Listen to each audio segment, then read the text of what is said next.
Oh, hi. I'm just mixing some acid here in this glass to make a point. Would you like me to teach you something today?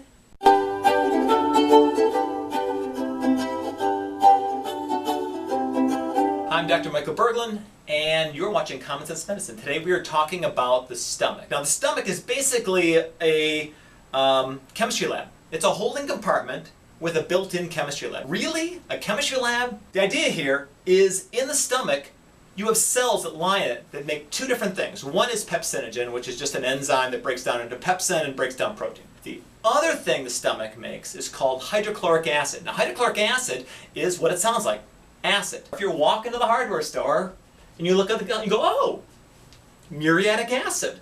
What is this? Hydrochloric acid. Seriously? Can I drink this then? No.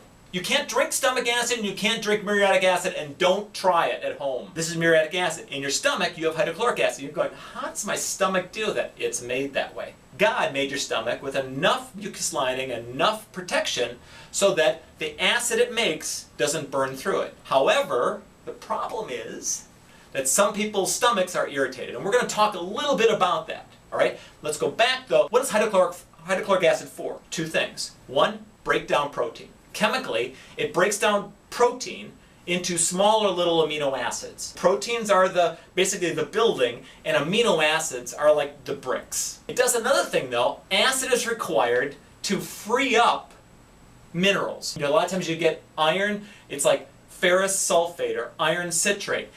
You need acid to break that up. So in essence, you need acid to absorb minerals and to break down protein.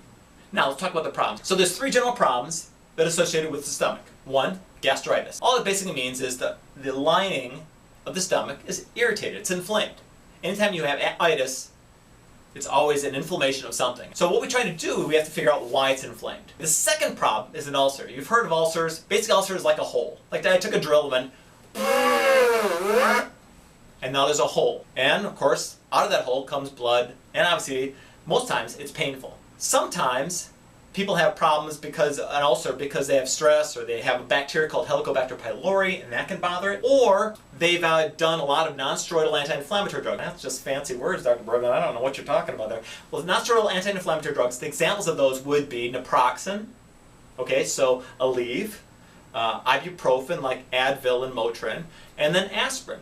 And all those will actually eat a hole in your digestive tract if it sits in there, especially on an empty stomach. The third thing that is associated with the stomach is something called Gerd. Some people might have said you have reflux. This is called gastroesophageal reflux disorder, all right, or Gerd. In this situation, you have a sphincter at the bottom of your stomach and a sphincter at the top of your stomach. That sphincter at the top of your stomach needs to stay closed. Why?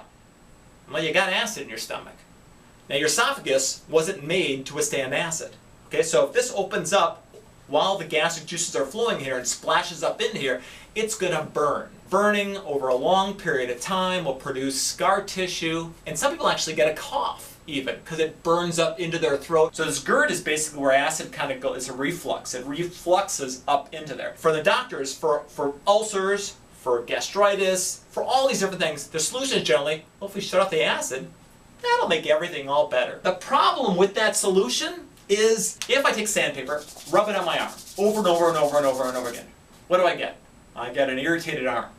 Right. I've got this bucket of lemon juice over here. I stick my hand.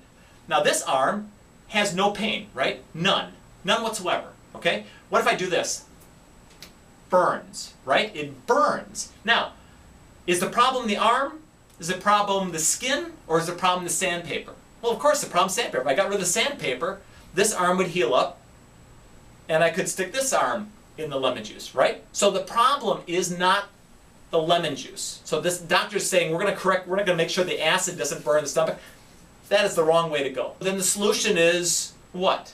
Figuring out what the sandpaper is. Usually, the solution is food. If we can figure out what foods you're eating that you're allergic to, if you can just go on a very clean elimination program where you're eating like rice, chicken, and maybe some vegetables, and just do that for a few weeks, a lot of people with GERD, a lot of people with gastritis will find going, my stomach feels a lot better. A lot of times it's dairy products and it's wheat. This is Dr. Michael Berglund for Common Sense Medicine. We've been talking today about the stomach. Thank you very much.